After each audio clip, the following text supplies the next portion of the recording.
মাসিমণির গৃহপ্রবেশের পুজো হয়ে গেছে, পুরুত মশাই এসেছিল গুড়িয়াকে একটু আদর করতে, কেন কি গুড়িয়া যা জ্বালাচ্ছিল, ওকে এত পাকা পাকা কথা বললে আর কি হবে। আর এখানে মা প্রসাদ নিয়ে দাঁড়িয়ে আছে আমার জন্য, যে প্রসাদটা খা, সকাল থেকে কিছু খাসনি, আমি যেহেতু অঞ্জলি দিয়েছি এ কারণে। আর এইখানে আমাদের জগাই মাদাইকে দেখতেই পাচ্ছ, দুজনে মিলে কি চালু করেছে, আর গুড়িয়া ব্যস্ত খেলনা খুঁজছে।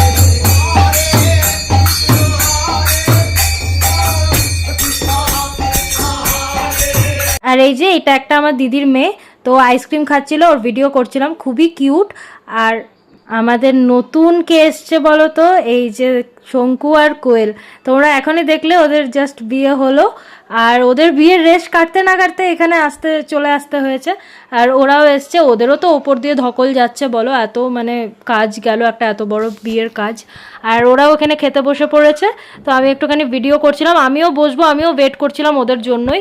আর প্রচণ্ড গরম পড়ে গেছে এখানে।